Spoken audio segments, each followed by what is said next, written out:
Recently, reports have emerged that the mighty Euphrates River is drying up, even at a time when extreme and never-before-seen events seem to happen around the world almost every day. The rapid disappearance of the Euphrates has been particularly shocking. Running more than 1,700 miles from Turkey through Syria and Iraq before emptying into the Persian Gulf, the Euphrates has long been one of humanity's most important rivers, a part of the Fertile Crescent which birthed modern civilization as we know it. To see it dry up is to watch the disappearance of a life-giving source from which humanity grew. There are many who believe that its disappearance is not just shocking, but apocalyptic, not merely yet another disaster in an era full of them, but the fulfillment of a biblical prophecy that says the drying of the Euphrates is a sign of the end of times. Could this be possible? One thing is for sure. As the Euphrates recedes, many strange and unusual things are being uncovered. Lost cities and unnatural caverns and tunnels which were long submerged beneath the murky waters. More than that, inexplicable sounds have been recorded emanating from deep within Earth along the dried riverbed, sounds which, some say, further prove that we are living in the end of times. What does the drying of the Euphrates really mean for the future of humanity? And furthermore, what can it tell us about our past? Perhaps more than any of us are being told. Whether you are religious or not, the Euphrates River holds a crucial place in human history. In the Hebrew and Christian Bibles, it is called the Great River, and with good reason. Its waters were said to flow directly from the Garden of Eden, and along its banks, many key biblical events took place. Moreover, in biblical times, the Euphrates was an important dividing line between East and West, a natural barrier to the northeast of the Holy Land. As such, the Euphrates is imbued with both spiritual and physical significance, shaping the events of the Bible which have in turn shaped human history. From a secular perspective, the Euphrates River, along with its regional partner, the Tigris, facilitated the birth and subsequent growth of human civilization, feeding the fertile lands of ancient Mesopotamia, which literally means between rivers in Greek. This was the home of the ancient Sumerians, Assyrians, and Babylonians, the place where agriculture first emerged, where the wheel and writing were invented, where the world's first system of laws was created. Simply, without the Euphrates River, we would probably not be where we are today. And yet today, this historic river is rapidly drying up. Already, its once mighty flows have nearly been cut in half, and the problem is getting worse every day. In some places along its path, the river can no longer be seen at all. Its disappearing waters leaving behind only a cracked and dry riverbed. For those who live along its banks, things are already getting apocalyptic. Farms have been destroyed as the water that irrigates them dries up, and the fishing industry has likewise collapsed, leading to the loss of livelihoods and food shortages. Further, millions in the region now lack access to drinking water. Indeed, recent photographs from the region look like something from a dystopian movie or a nightmare. The Fertile Crescent, fertile no more.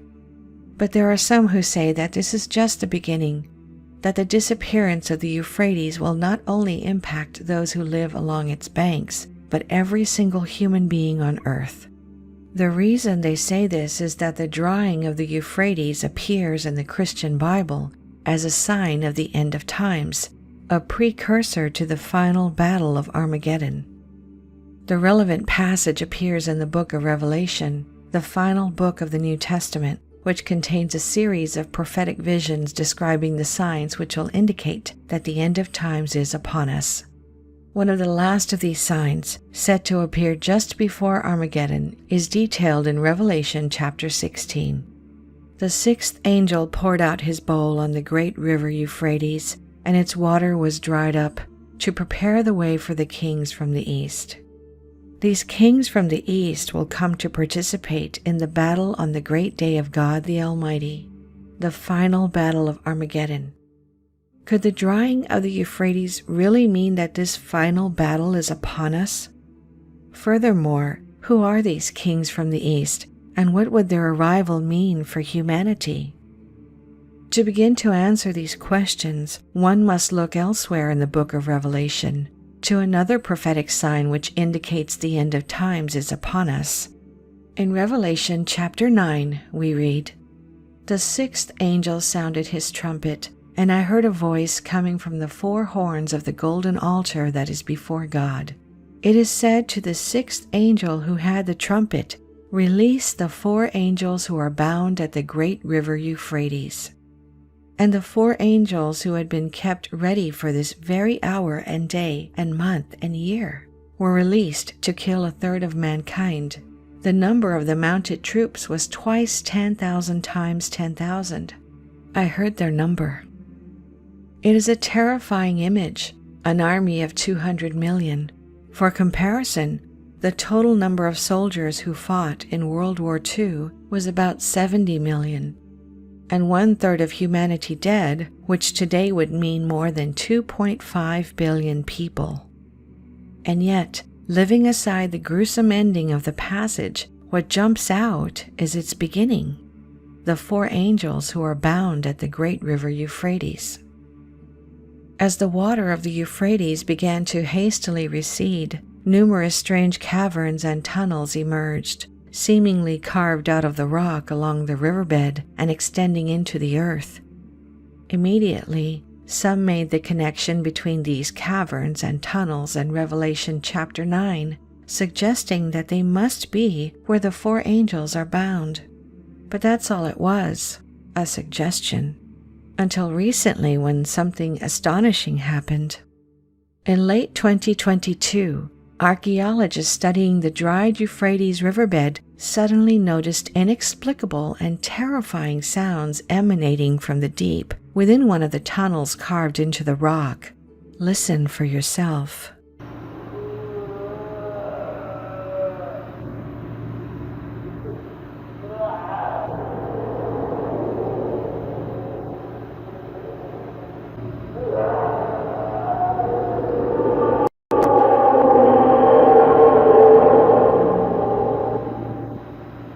We can't tell if the video is real or fake, but it's definitely strange.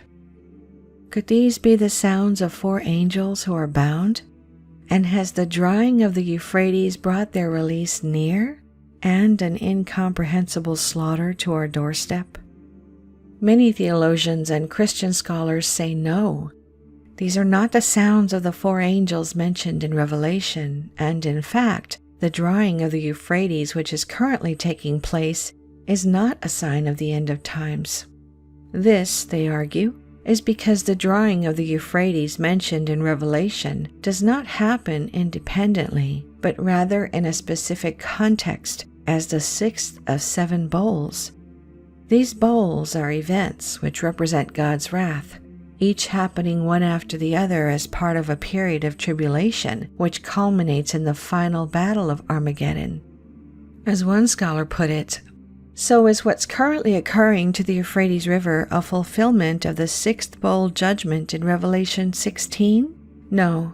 To say that would not only mean we're currently in the tribulation, but that the majority of bowl judgments had been poured out on mankind. This simply isn't the case scripturally, nor is it an accurate reflection of what's currently going on in the world. In other words, since the first 5 bowls have not happened, the drying of the Euphrates cannot be the 6th bowl.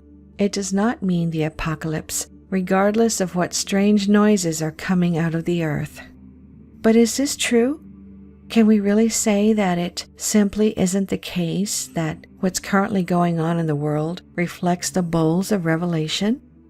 The assertion begins to fall apart when one looks more closely at the 5 bowls which are said to precede the drying of the Euphrates.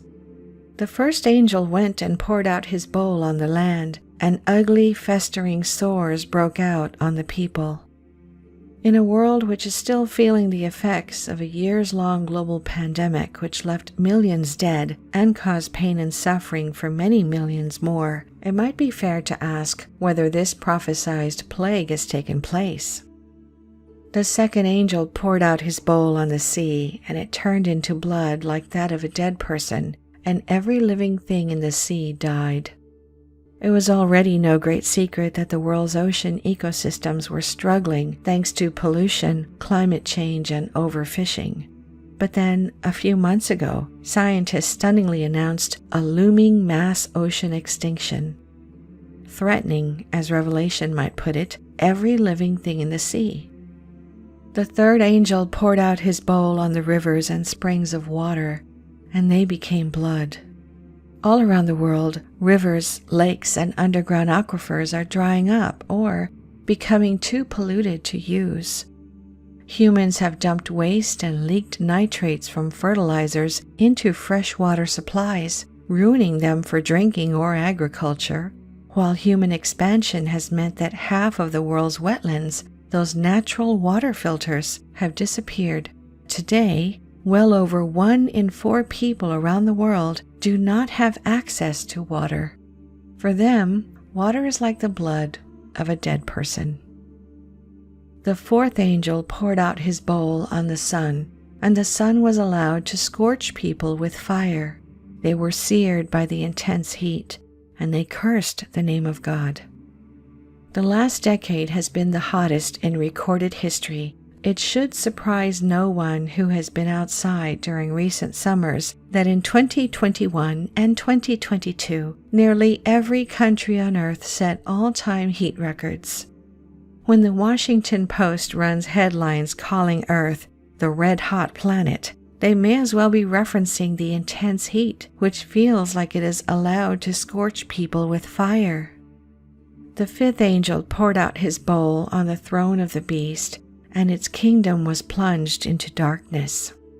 The earth has been becoming increasingly dark for decades, with less of the sun's light reaching the surface as a result of pollution in the atmosphere, in a process scientists call global dimming.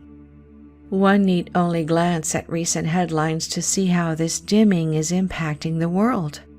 In China, reports of solar technology failures because not enough sunlight can reach the panels.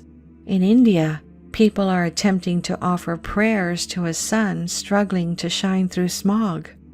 All around the world, millions dead every year from air pollution. While the presence of our devices means light is always present every day, the earth plunges further into darkness. Upon closer examination, it appears scholars may have been hasty in suggesting that what's currently going on in the world does not reflect the bowls of Revelation. Certainly, it is possible to interpret the devastating impacts on the Earth's ecosystems now being felt all around the world as a fulfillment of the prophecies of Revelation, the bowls of God's wrath appearing in a time of tribulation. Maybe we really are in the end of times. It is interesting to note that Islam has its own prophecy related to the drying of the Euphrates. In the words of the Prophet Muhammad, the hour will not come to pass before the river Euphrates dries up to unveil the mountain of gold for which people will fight. 99 of every 100 will die, and every man among them will say, "Maybe I'm the only one to remain alive." Like in Revelation, the drying of the Euphrates in Islam also portends a calamitous slaughter, brought about not by the release of 4 angels bound beneath the river, but by the discovery of gold. Here, some might be tempted to point out that enormous deposits of gold have been found in Turkey in recent times, not far from the Euphrates River. So enormous are these deposits, in fact, that while Turkey did not produce even 1 gram of gold in the early 2000s, it is now considered one of the top 5 nations on Earth in terms of gold potential. But perhaps the prophecy goes further than that. As the waters of the Euphrates have receded, many archaeological sites which were previously unknown and undiscovered have been dramatically revealed.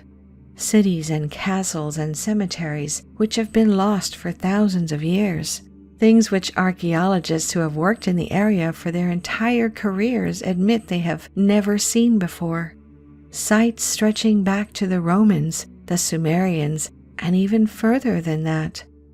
It seems that the more the Euphrates dries, the more archaeologists learn more about a forgotten past. Perhaps as the waters continue to recede, a large cache of gold will be discovered, as Muhammad suggested, or some other precious material which humans will want to go to war over. But perhaps Muhammad's words can be seen as more of an allegory, gold as a euphemism for something hidden, some truth about our ancient past long forgotten and long lost under the waters of the Euphrates.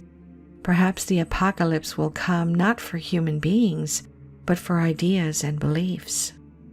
On this channel, we have spoken a lot about the secrets hidden beneath Earth's waters or buried deep underground. To better understand the drying of the Euphrates, one must better understand these secrets. What might be found as waters recede? And what might this have to do with the end of times? A good place to start with 2 of our previous videos. The first one is about the mysterious underwater cities discovered all around the world, and the second about the Book of Enoch banned from the Bible that tells the true story of humans. The links to the videos are in the top pinned comment. See you in the next video.